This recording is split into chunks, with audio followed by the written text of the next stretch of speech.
Students, today's our topic is evaporations. Evaporation को discuss करने के लिए हमारे पास यहाँ पर एक डायग्राम है, ठीक है। हम इस डायग्राम में आप देख रहे हैं कि एक कंटेनर है, उसके अंदर सम लिक्विड है, ठीक है। आपको पता है कि स्टिल लिक्विड में भी मॉलिक्यूल्स जो होते हैं लिक्विड के ऑलवेज स्टेट इन मोशन होते हैं, ठीक है। हर वक्त वो मोशन में रहते हैं, अगर हम स्टिल लिक्विड में भी देखते हैं तो।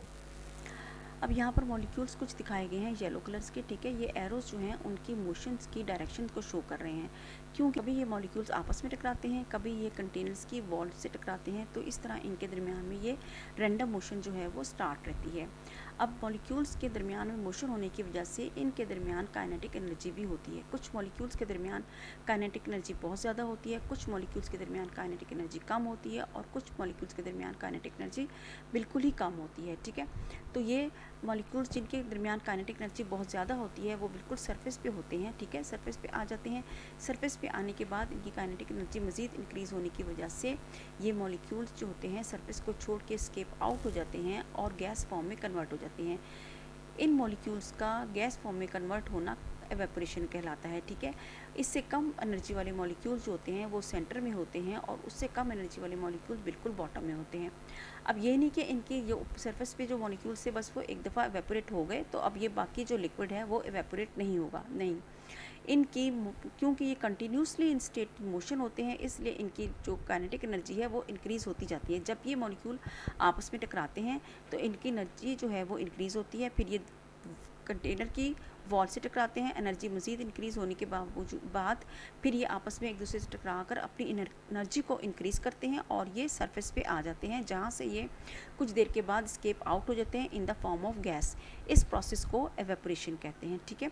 यही वजह है कि गर्मियों में जब हम कपड़े सूखने के लिए डालते हैं तो हमारे जो इसके कपड़ों के जो सरफेस पे जो होते हैं मॉलिक्यूल्स जो होते हैं वो जल्द कन्वर्ट हो जाते हैं इन गैस फॉर्म में, ठीक है। तो एवेपोरेशंस की वजह से ही कपड़े जो हैं सूख जाते हैं जब हम इसको बाहर फैलाते हैं गर्मियों में। अब यहाँ पर हम देख लेते हैं evaporation is directly proportional to the temperature. Evaporation जो होती है वो डायरेक्टली प्रोपोर्शनल होती है टेम्परेचर के। टेम्परेचर जब इंक्रीज़ होता है तो एवेपोरेशन भी इंक्रीज़ होती है, ठीक है। यहाँ पर हमारे पास एवेपोरेशंस दिखाई हैं और ये बॉइलिंग दिखाई है। अब हम बॉइलिंग को और एवेपोरेशंस को ज़रा कंपेयर करते हैं कि किसी भी टेम्परेचर पर एवेपोरेशन हो सकती है।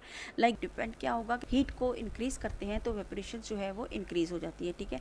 अब सरफेस पे एवेपोरेशन जो है वो हो रही है, ठीक है। कंटेनर में आपने पानी अगर टेबल पे रखा हुआ है तो उसमें भी एवेपोरेशन हो रही है। लाइक उसके जो सरफेस पे जो मॉलिक्यूल्स हैं वो जल्दी एस्केप आउट हो जाएंगे, क्योंकि उनकी काइनेटिक एनर्जी जो है वो इंक्रीज़ हो रही है और वो अपने सरफेस को छोड़कर एस्केप आउट हो जाते हैं, ठीक है। अब और वेपोरेशन जो होती है वो सरफेस पे होती है, ठीक है। एट लो टेम्परेचर होती भी हो जाती है और ये स्लोली अकर्स होती है, ठीक है। बॉइलिंग में क्या होता है, बॉइलिंग में जब इसको लिक्विड को हीट प्रोवाइड की जाती है तो इसके मॉलिक्यूल्स के दरमियान में काइनेटिक एनर्जी इंक्रीज़ हो जाती है और ये थ्रू आउट द लिक्विड होती हैं, ठीक है। बॉइलिंग जो होती है वो थ्रू आउट लिक्विड होती है और ये इसके मॉलिक्यूल्स जो होते हैं वो रैपिडली स्केप आउट करते हैं और गैस में कन्वर्ट होते हैं, ठीक है।